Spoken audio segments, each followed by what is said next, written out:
Muito bom dia para todos. Que a paz e o amor de Jesus estejam conosco na manhã de hoje e sempre. Nossa gratidão ao amável convite da nossa irmã Gleides, à direção dessa casa espírita, a cada um de vocês que estão aqui conosco nesta manhã, a cada um dos dois planos da vida e àqueles que nos ouvem posteriormente. Minhas irmãs, meus irmãos, 2 de abril é uma data muito significativa, não é mesmo? Hoje nós recordamos o nascimento de Chico Xavier, em 2 de abril de 1910.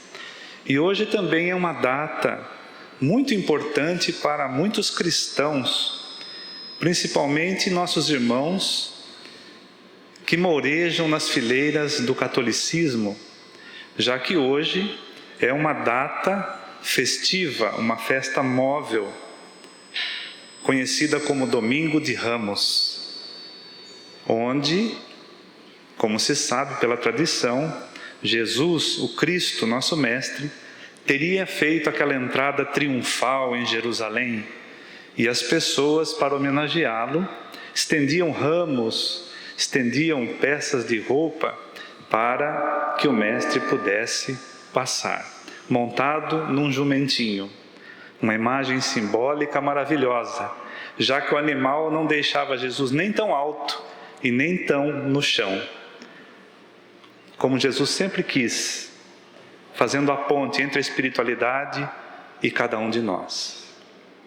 Então nós pensamos em nos servir dessa data para recordarmos aquele que foi o primeiro anúncio da paixão de Jesus. A paixão de Cristo, como todos sabem, corresponde àquele processo envolvendo sua condenação e sua morte. Mas nós, evidentemente, não vamos explorar esse aspecto. Felizmente, nós temos a orientação do nosso querido Allan Kardec, que já nos ensinou que nós precisamos explorar do Evangelho o ensino moral. Logo na introdução da obra básica, no primeiro parágrafo, Kardec pontua que há 5 pontos, ou, melhor dizendo, o Evangelho é dividido em 5 partes. Os atos comuns da vida do Cristo, os milagres, as profecias, as palavras que serviram para formar os dogmas da Igreja e o ensino moral. Esse último não pode ser alvo de controvérsias. Todos os outros o foram, e a maioria prefere justamente colocar a sua atenção nos outros pontos, já que eles não exigem a reforma moral. Mas a doutrina espírita prioriza a renovação do ser, porque não adianta nada eu conhecer o Jesus histórico, aquele que viveu na Palestina do século I, foi um mestre itinerante e desencarnou na cruz. De nada adianta eu conhecer de forma decorada os textos evangélicos. O que eu preciso conhecer é a mensagem do Cristo. É fazer que ela nasça em mim a cada dia. Esse é o objetivo. Então, nós vamos explorar rapidamente, nesse tempo que Deus nos permite estarmos juntos nesta manhã, o primeiro anúncio de Jesus da sua paixão. O evangelho atribuído a Mateus, que é o primeiro na sequência do Novo Testamento, não porque foi escrito primeiro, embora os estudos apontem a primazia do texto de Mateus, neste livro, no capítulo 16, a última passagem é o primeiro anúncio da paixão de Jesus. Na verdade, ele fará 3 anúncios. O primeiro está no capítulo 16 de Mateus. Contextualizando, para a gente não ficar meio perdido, por uma feliz coincidência, como nos explica Humberto de Campos, neste livro Boa Nova, psicografado por Chico Xavier, que é uma obra de cabeceira. Ali Humberto de Campos conta que, por uma feliz coincidência, passados 2 anos aproximadamente de atividade missionária de Jesus com os apóstolos, eles estavam todos reunidos em Cesareia de Filipe. Cesareia de Filipe, como o próprio nome sugere, era uma cidade erguida por Herodes Filipe em homenagem a César, e onde também ele usufruía. Uma região elevada, de clima ameno, paisagem verdejante, muito apropriada para retiros, reflexões espirituais. E estando o grupo todo ali reunido, Jesus com os 12, em dado momento o mestre, como que querendo avaliar a percepção que as pessoas tinham da sua missão, da sua tarefa, perguntou aos apóstolos: quem é que os homens dizem que eu sou? E então eles começaram a dizer: olha, mestre, uns dizem que tu és Jeremias, outros que és Elias, outros ainda que és João Batista, ou algum dos profetas que voltou. As pessoas estão divididas a meu respeito, respondeu o mestre. E vocês? Quem é que vocês acham que eu sou? E então há um silêncio, até que Simão Pedro, sentindo-se envolver pela espiritualidade superior, diz: tu és o Cristo, o Filho de Deus vivo. Ah, bem-aventurado és tu, Simão, filho de Jonas, porque não foi a carne nem o sangue que te revelou isso, mas foi o Pai que está no céu quem te revelou. Fico muito feliz, Simão, de ver a fé brotando em seu coração. E é sobre esta fé que eu quero erguer a minha doutrina, e sobre ela os enganos do mundo nunca prevalecerão. E a partir desse momento, o mestre começou a pedir aos apóstolos que não falassem disso para ninguém, e que era necessário ele ir até Jerusalém e sofrer muito na mão dos altos sacerdotes e dos escribas. Os discípulos tiveram uma reação de susto, de espanto, com aquele tipo de informação. Até que Pedro, talvez motivado pelas palavras de incentivo de Jesus e deixando-se levar pelo pouquinho de vaidade que ainda possuía, o que é bem natural de nós, não é? Pedro chama Jesus em particular e diz: mestre, isso não vai te acontecer, que o Senhor tenha misericórdia de ti. Havia em Pedro provavelmente um certo receio, porque sabendo o processo de condenação dos romanos, porque eles conheciam muito bem, Roma tinha exércitos adestrados de crucificadores, os apóstolos temiam que, se Jesus fosse condenado, essa condenação respingasse neles também. E Pedro faz essa afirmativa a Jesus: que Deus tenha piedade de ti, isso não vai acontecer. E o Cristo dá uma resposta que talvez seja uma das mais duras do Evangelho: afasta-te de mim, Satanás, porque neste momento você para mim é instrumento de escândalo, porque apenas cogitas das coisas dos homens e não cogitas das coisas divinas. Interessante. Um puxão de orelha em Simão Pedro. E ele se cala. Virando-se para os apóstolos, Jesus diz assim: se alguém quer vir após mim, renuncie a si mesmo, tome a sua cruz e me siga. Alguns textos diz: negue a si mesmo, tome a sua cruz e me siga. Bem, antes da gente entrar propriamente nesse ensino de Jesus, nessa exortação que ele dá para os apóstolos, nós gostaríamos de refletir um pouco sobre essa questão da paixão rapidamente. essa fala de Jesus, de que ele deveria ir até Jerusalém e sofrer muito na mão das autoridades e dos escribas. Jesus sabia como seria a paixão? Ele sabia dos detalhes? Nós não precisamos ir nem a um extremo e nem a outro. A doutrina espírita é uma doutrina de bom senso. É claro que Jesus tinha conhecimento dos possíveis desdobramentos. Espírito crístico da primeira ordem, Jesus lia o pensamento das pessoas como quem lê um livro aberto. Ele sabia das maquinações das autoridades do templo, do receio que eles tinham de que, se Jesus se tornasse uma figura famosa, proeminente, as pessoas iam segui-lo. E Roma não ia perdoar a bagunça e viria passando por cima de tudo. E eles, autoridades que usufruíam de privilégios e de poder, teriam tudo isso cancelado. Então, Jesus fazia uma ideia. Ele havia visto como é que João Batista havia desencarnado há pouco tempo, por muito menos. E o seu discurso ia contra o poder dominante. Mas nós não precisamos ir nem a um extremo, sabia tudo.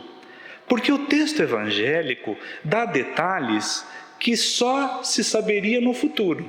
Por exemplo, Jesus diz que ele tinha que padecer muito na mão dos altos sacerdotes e dos escribas. Mas quando você lê todo o texto de Mateus, a gente vê que não são apenas dois grupos que entram em choque com o Cristo.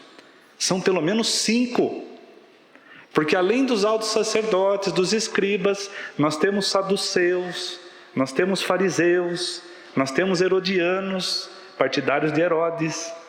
Como é que Jesus sabia que no ato da sua condenação, esses outros 3 grupos não estariam?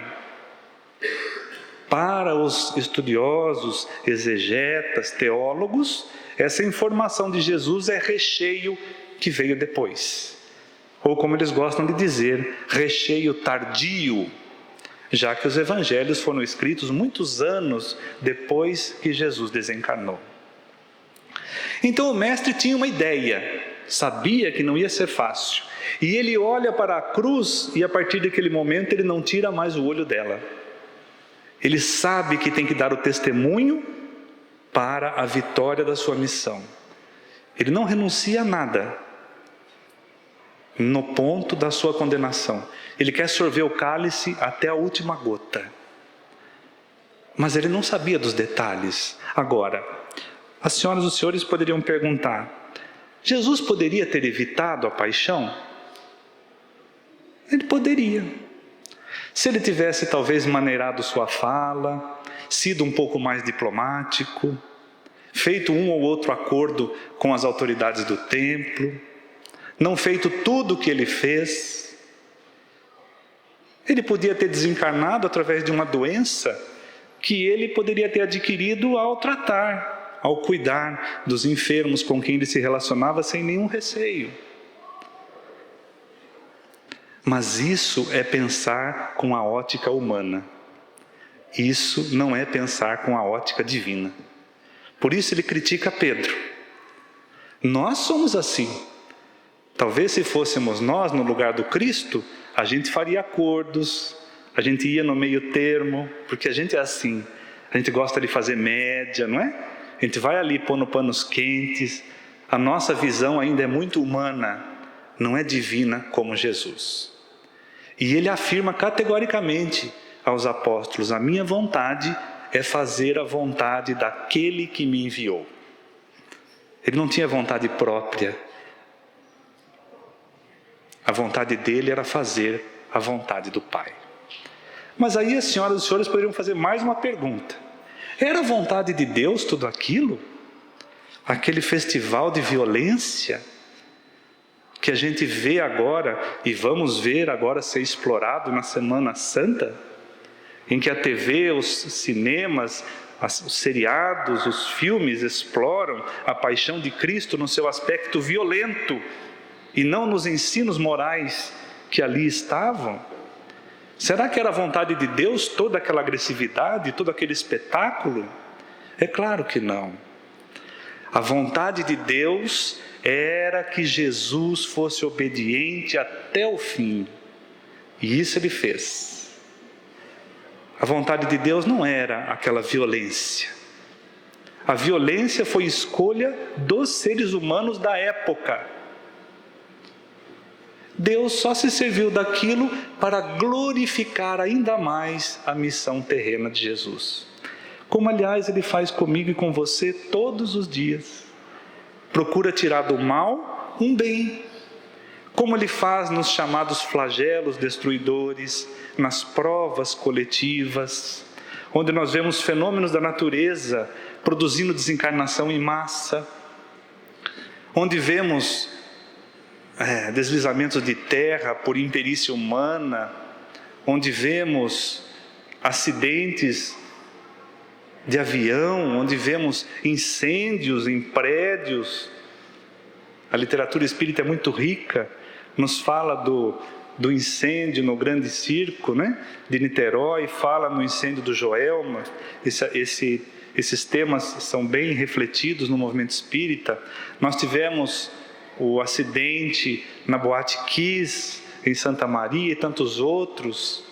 Tivemos agora, recentemente, aquelas tragédias decorrentes das enchentes, atingindo o litoral norte de São Paulo. Deus se serve desses episódios para dali retirar um bem. Afinal de contas, permite que esses espíritos que necessitam da saída violenta do corpo físico se sirvam desses processos. E a partir daí aprimora o desenvolvimento científico, desenvolve a solidariedade no coração das pessoas, porque mobilizam recursos para ajudar. Então o tempo todo Deus tira do mal um bem. Foi o que Ele fez com a crucificação de Jesus. Mas existe um outro detalhe ainda, se os senhores nos permitem, antes de nós entrarmos no ensino do Cristo, que é essa conversa íntima que Ele tem com eles em Cesareia de Filipe. Porque quando Ele pergunta, qual é a resposta que eles dão? Olha, Senhor, uns dizem que Tu és Elias, outros que és Jeremias, outros ainda que és João Batista ou algum dos profetas que voltou. Aqueles que afirmavam que Jesus era João Batista não conheciam nenhum nem outro. Afinal de contas, estavam encarnados juntos. Mas Jeremias e Elias eram profetas que haviam desencarnado muito antes de Jesus. Jeremias mais ou menos em torno de 600 a.C., Elias mais ainda 900 a.C.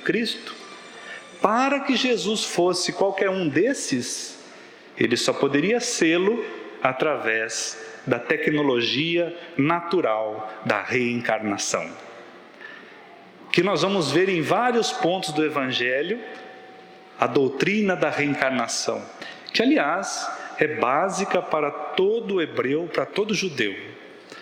Eles sabem muito bem da necessidade da reencarnação. Tempos atrás nós recebemos a visita de um vendedor de artigos de segurança no trabalho. E ele nos entregou um cartão de visita. E nós identificamos no cantinho do cartão a estrela de Davi, um símbolo, um dos grandes símbolos do judaísmo, a estrela de Davi azul. E depois da conversa, depois da negociação, nós perguntamos se ele tinha descendência judaica. E ele disse, sim, minha família é descendente de judeus.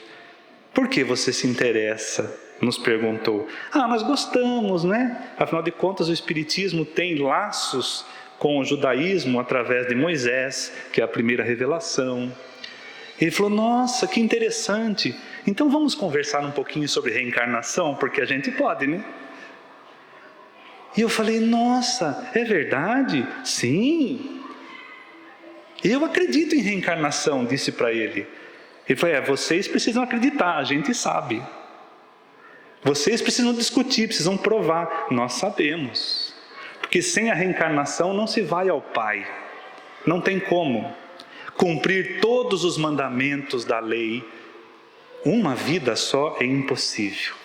Então a reencarnação está em todo o texto bíblico, no Novo Testamento, em muitas passagens evangélicas, como a conversa de Jesus em João 3 com Nicodemos, depois da transfiguração e vários outros pontos, não é?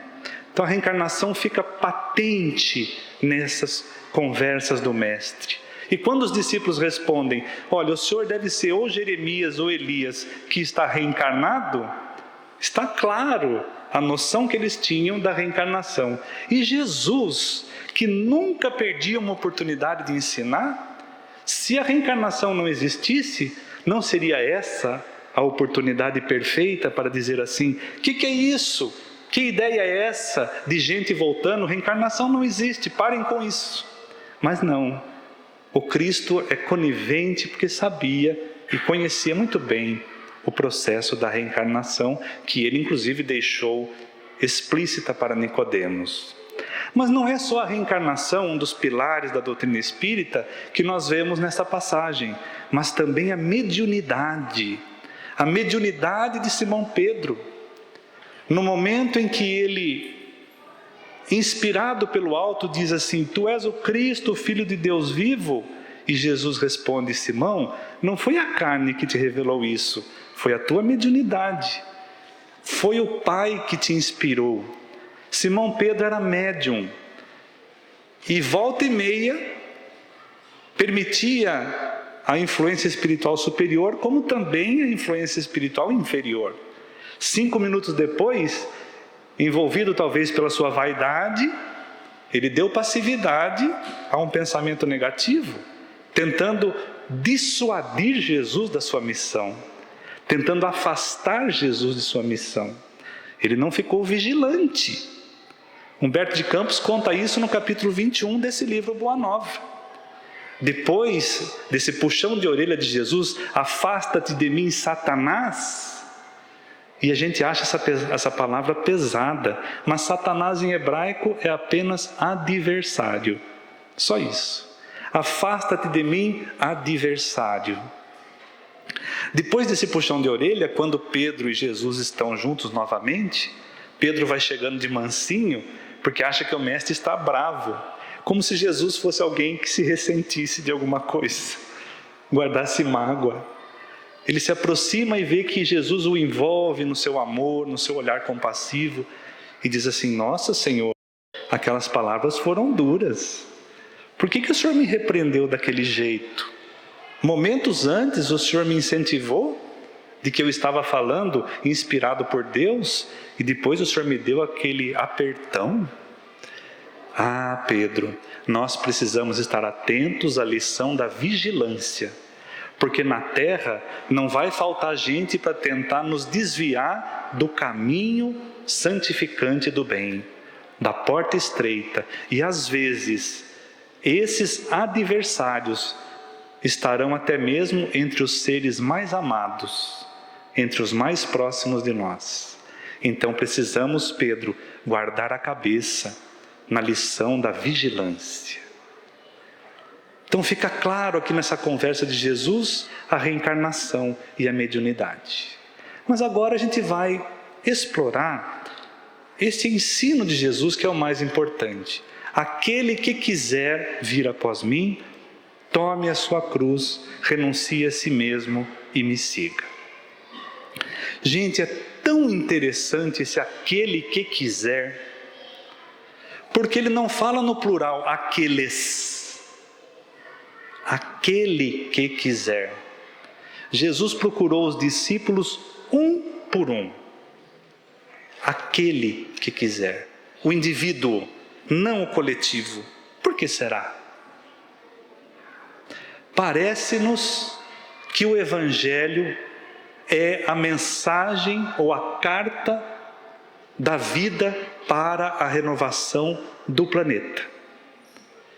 Só que essa carta viva, que vai mudar a face do planeta, que vai nos levar para um mundo melhor, ela não é uma carta impressa em papel. Ela não é um livro. O Evangelho é a carta viva que será impressa no coração de cada criatura. É uma carta viva que está sendo escrita no seu, no meu. Então é aquele que quiser, é o indivíduo.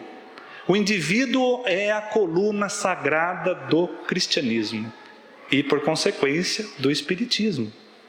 Gandhi, que não era cristão, ele dizia: o amor de um único ser pode neutralizar o ódio de milhões de seres. Aquele que quiser. Gente, como é forte esse verbo querer. Porque querer pressupõe o exercício da vontade. E também a liberdade de decidir. Olha como Deus nos ama. Ele nos permite querer o caminho que a gente quiser. Você quer evoluir por aqui? Você quer ir por ali? Você quer ir por acolá?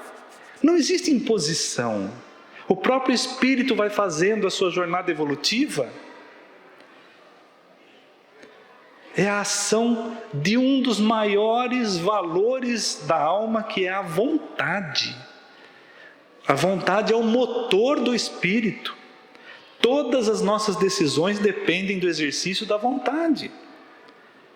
Paulo, apóstolo em espírito, lá numa belíssima página do Evangelho segundo o Espiritismo, ele diz assim: para fazer o bem é sempre necessária a ação da vontade. Para não fazer o mal, basta a inércia ou a negligência. Quem nos chama a atenção sobre isso é o nosso confrade Simão Pedro de Lima, numa belíssima palestra sobre esse tema, onde ele diz assim: você não quer fazer o mal? Bem no mineirinho, né? Você não quer fazer o mal? Fica quieto. Fica quieto. Agora, para fazer o bem, precisa ter a ação da vontade, precisa querer fazer o bem. Agora, nós já sabemos que não fazer nada, ficarmos na inércia, nem sempre para nós é vantajoso. Porque a inércia pode ser comprometedora. Quem veio do catolicismo como eu, deve lembrar uma parábola muito interessante chamada parábola do muro. Dizem que um homem estava em cima de um muro muito alto, e de um lado ele via uma região celestial, cheia de anjos, todos com vestes resplandecentes, e do outro lado ele via Satanás e seus asseclas. Os anjos do lado de cá acenavam para ele: vem para cá, desce do muro, aqui é bom, aqui é evolução, vem para cá, faça um esforço. E ele olhava para o outro lado do muro, Satanás e seus colegas não davam a menor bola para ele, absolutamente indiferentes ao fato dele estar ali, não se interessavam nem um pouco por ele. E aquilo foi incomodando o homem em cima do muro. Mas espera um pouquinho, os anjos estão se esforçando para que eu vá, e eles aqui não fazem esforço nenhum, não tem interesse que eu vá para cá? Que estranho. Chegou uma hora, não aguentou mais, gritou para o lado de cá, né? Para Satanás e os colegas dele: escuta, o pessoal aqui está me convidando para ir para lá, os anjos, os santos, e vocês não vão me convidar não? E aí Satanás, com o maior desprezo do mundo, olhou para ele e falou assim: meu filho, o muro já é meu, viu?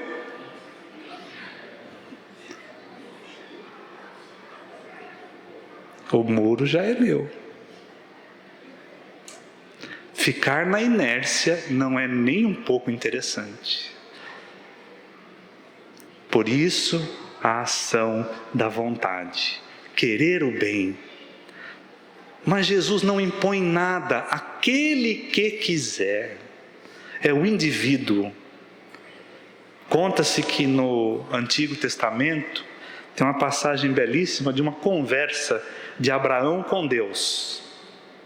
Está lá no capítulo 18 do Gênesis, quem quiser conferir depois do almoço, né? Almoçou, está tranquilo, pega um balde com água gelada, enfia o pé dentro para não dormir, abre o texto bíblico, Gênesis 18. E aí tem uma conversa de Abraão com Deus. É lógico que isso aqui é uma parábola, né? Talvez uma conversa de Abraão com um líder espiritual do povo hebreu. E esse líder espiritual, Deus, no texto, diz para Abraão que estava muito incomodado com os apelos que subiam dos pecados de Sodoma. E que ele ia descer para ver se esses apelos tinham fundamento. E Abraão tem um insight. Ele percebe que o Deus dos exércitos, aquele Deus vingativo, ele ia destruir Sodoma. Então ele fala assim: Senhor, me permita uma pergunta. Se eu achar 50 pessoas justas em Sodoma, o Senhor vai destruir a cidade, mesmo tendo 50 justos? E aí Deus responde para ele: mostre-me os 50 e eu pouparei a cidade por amor aos 50. Senhor, não se ofenda. E se houver a hipótese de faltar 5 pessoas para 50? Mostre-me os 45 e eu pouparei a cidade por amor aos 45. Senhor, e se eu achar 40? Mostre-me os 40 e eu pouparei a cidade por amor aos 40. O Senhor não se zanga comigo? E se eu achar 30? Mostre-me os 30, eu pouparei a cidade por amor aos 30. Senhor, eu não valho nada, mas eu queria perguntar mais uma vez. E se eu achar 20 justos em Sodoma? Mostre-me os 20, eu pouparei a cidade por amor aos 20. Olha, agora eu prometo, é a última pergunta. E se eu achar 10 justos em Sodoma? Mostre-me os 10, eu pouparei a cidade por amor aos 10.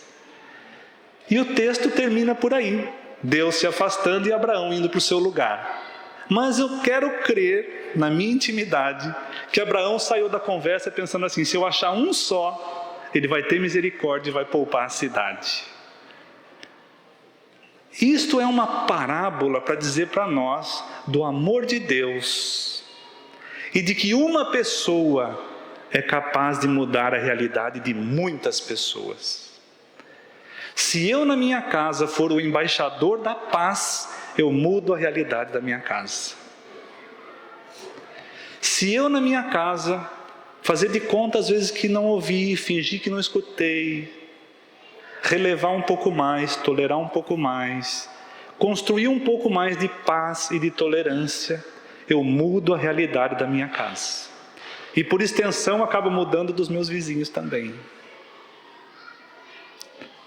Eu sou a carta da paz, o Evangelho está sendo escrito no meu coração. Aquele que quiser, mas eu preciso querer. Eu preciso vencer a inércia, sair de cima do muro. Vai ser fácil? Não vai. Vai levar tempo? Vai levar tempo. Mas o pouquinho que a gente começar a construir, já é benefício para nós mesmos. É sinal de menos sofrimento no futuro, para nós e para aqueles que nós amamos. Mas a conversa continua. Aquele que quiser, negue a si mesmo, renuncie a si mesmo. Esse é um texto um pouco forte. O que é negar a si mesmo? Nós temos muitos caminhos para entender esse negue a si mesmo. Nós poderíamos ir por aquele caminho de negar em nós aquela zona mais ou menos sombria que não bate com o Evangelho. Todos nós temos uma zona mais ou menos não evangelizada em nosso ser. Aquele traço da nossa personalidade mais orgulhoso, mais vaidoso, mais mal educado, são zonas ainda não evangelizadas do nosso sentimento e do nosso raciocínio. Negar a si mesmo é começar a negar um pouco esse lado sombrio em nós. Mas nós preferimos, na verdade, aquela passagem do Evangelho que está na conclusão do capítulo 6, o Cristo Consolador, Quando o Espírito de Verdade, numa mensagem recebida na Sociedade Parisiense de Estudos Espíritas em 1863, falou-nos de duas virtudes que resumem a sabedoria do ser humano: devotamento e abnegação. Negar a si mesmo é desenvolver o sentimento da abnegação, que é um tipo de desinteresse muito especial. Porque o desinteresse tem limites, viu, gente? Eu posso ser uma pessoa assim desinteressada de prosperar materialmente e financeiramente. Nós que estamos em vias de nos aposentarmos, né? Embora isso ainda esteja um pouco distante, mas já não temos aquela ambição de um moço jovem. Não temos mais aquele interesse, aquela ambição, como já dissemos. Mas se alguém ameaça o pouco que eu adquiri, aí meu desinteresse fala: opa, aqui não. Então meu desinteresse tem limites. A abnegação não. A abnegação é um desinteresse muito especial. Porque o indivíduo abnegado, ele intercede até por um adversário, até por um inimigo, até por um desafeto. O indivíduo abnegado é aquele que se sujeita a ficar doente para velar noite e dia ao lado do leito de um enfermo. Esse é o indivíduo abnegado. Ele renuncia a tudo pelo amor que ele já conseguiu em seu coração.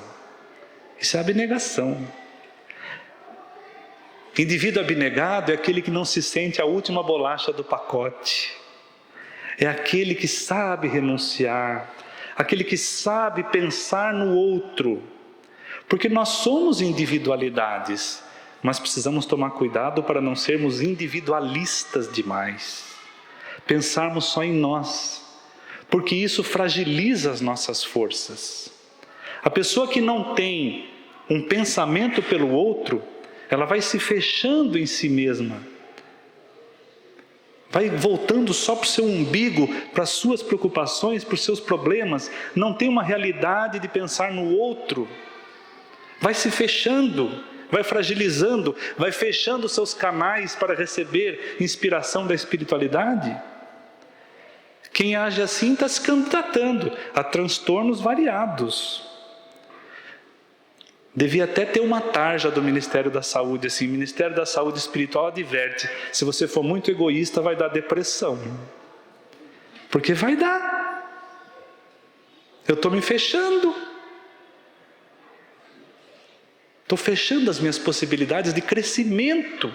Estou fragilizando minhas forças. Vai dar depressão, ansiedade, síndrome disso, síndrome daquilo. E ao mesmo tempo que isso vai fragilizando, vai virando um círculo vicioso, eu começo a perder o interesse pelas coisas espirituais. Eu vou sentindo que Deus não está mais participando da minha vida, afinal de contas nada dá certo, eu estou sempre infeliz. Deus esqueceu de mim, Jesus esqueceu de mim. E nesse processo todo, o próximo passo é começar uma auto-obsessão. Eu começo a ter pensamentos destrutivos, negativos, infelizes. E Kardec nos dá uma informação muito séria na Revista Espírita. Porque nós, no nosso movimento, falamos muito de obsessão, que é a influência dos espíritos sobre outras pessoas, ou vice-versa. Mas Kardec dá uma advertência séria na Revista Espírita quando diz: o ser humano em geral é o seu próprio obsessor. A auto-obsessão. Nós começamos a ter esses pensamentos negativos, achando que Deus esqueceu de nós, nos fechando, e tudo isso vai fragilizando nossas forças. E para complicar ainda mais esse tempero todo, tem esse materialismo falando em neon, para nós olharmos só para as coisas materiais e esquecermos das espirituais. Tudo isso vai criando esse processo em que o indivíduo vai se fechando em si mesmo. Por isso a lição do Cristo, renuncie a si mesmo, é tão linda. Renunciar a todo tipo de interesse e privilégio pessoal. Mas depois vem um outro ensino difícil: tome a sua cruz. A gente não gosta dessa parte do discurso. A gente gosta muito do Cristo que passa a mão em nós, que coloca crianças no colo, que multiplica pães, que cura feridas. Aquele que transforma a água em vinho, então nem se fala, né? Mas quando ele fala para nós, tome a sua cruz, a gente precisa entender, pessoal, que cristianismo, ou a mensagem do Cristo, é consolo, é esperança, é fé, mas é também renúncia, é também trabalho, é também sacrifício, é também aprendizado.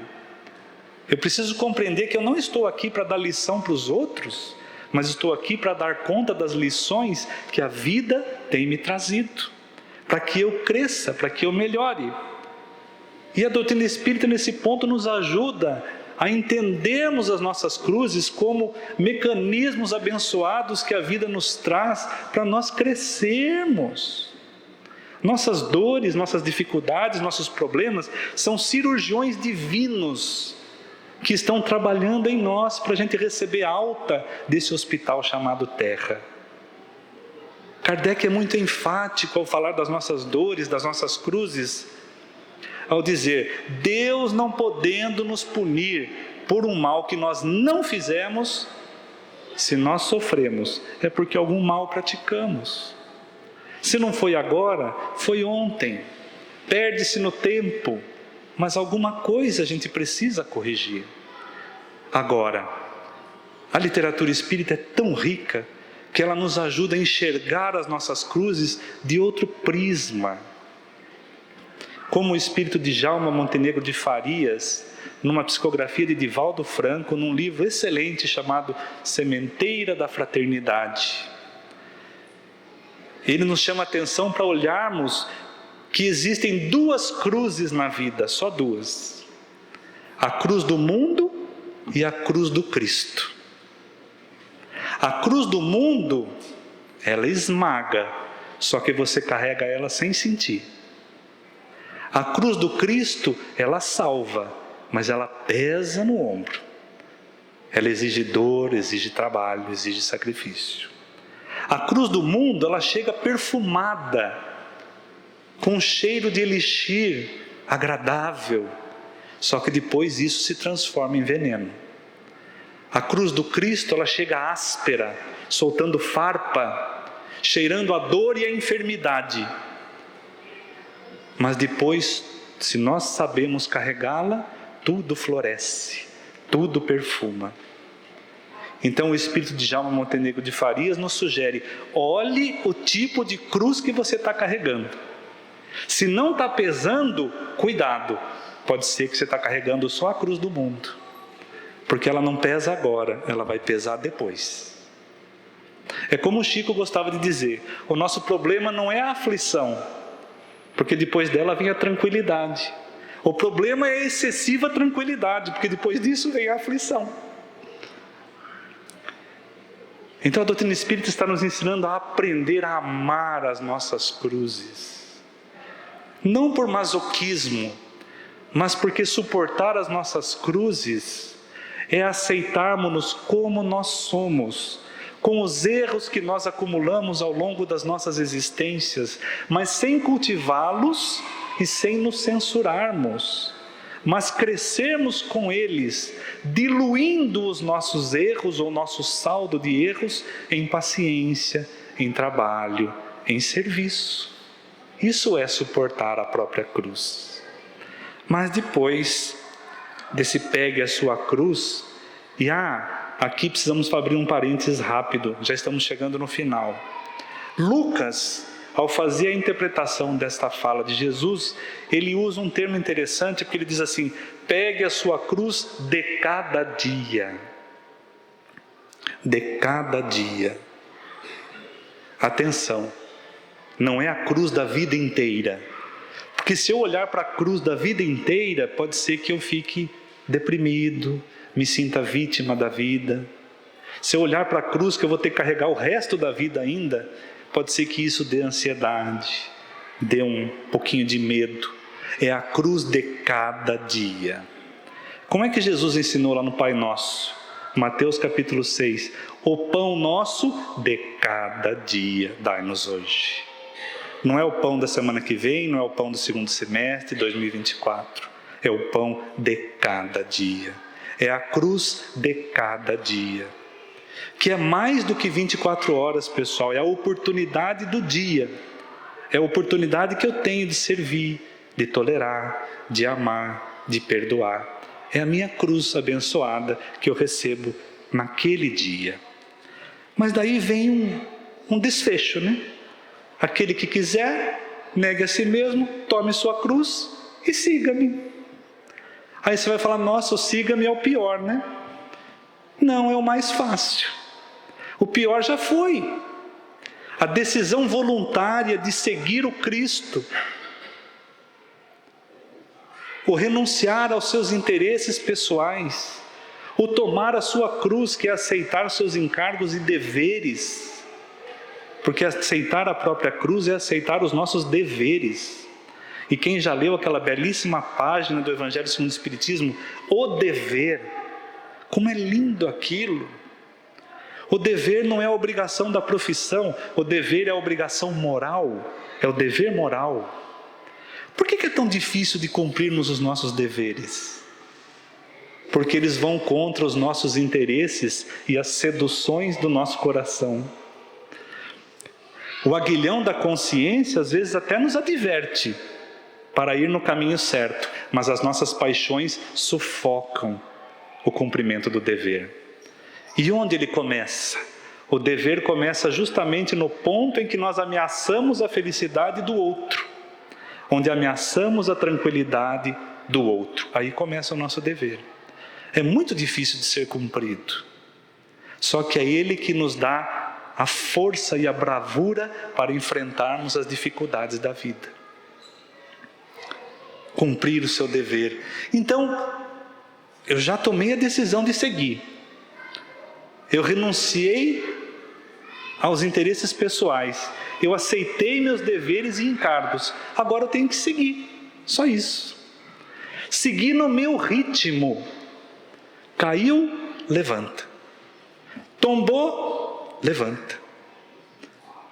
O Espiritismo é uma doutrina moralizante, não é moralista. Moralista é aquele que faz a gente andar por força da obrigação. Moralizante é aquele que nos mostra o caminho para a gente andar pela nossa vontade. Essa é a diferença. Jesus não nos impõe nada, é pela sua vontade, aquele que quiser. Não é moralista, é moralizante, mostra o caminho. Ele não escolheu 12 homens simples? Por que escolheu 12 homens simples, na sua maioria pescadores? Por que não escolheu rabinos, doutores da lei, homens letrados no templo de Jerusalém? Por que escolheu homens simples? Para mostrar para mim e para você que nós também podemos segui-lo. Com todas as nossas mazelas, nossas imperfeições e nossas dificuldades. Ninguém precisa ficar pronto para seguir o Cristo. É seguindo o Cristo que nós vamos nos aprontando.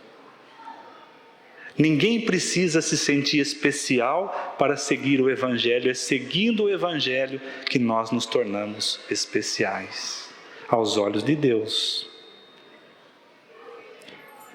É assim que Jesus quer que a gente caminhe, no nosso ritmo. Lógico que nos esforçando, mas vamos errar, vamos cair, vamos tombar. Mas tombou, levanta. Caiu, levanta. Jesus é nosso guia e nosso modelo. Está lá no Livro dos Espíritos, na questão 625. Guia porque mostra para onde a gente tem que ir. E modelo porque mostra como a gente tem que fazer. Isso é interessante. É um modelo de aplicabilidade prática para o dia a dia. Como é que Jesus seria hoje o marido que eu tenho que ser? Como é que Jesus seria o irmão que eu tenho que ser? Como é que Jesus seria a esposa que eu tenho que ser? A filha que eu tenho que ser? a mãe que eu tenho que ser, o trabalhador da casa espírita que eu tenho que ser. Como é que Jesus seria? Esse é o modelo de aplicabilidade prática para o dia a dia. Não importa quantas vezes cairmos, importa quantas vezes iremos nos levantar. Aceitando os nossos deveres com amor.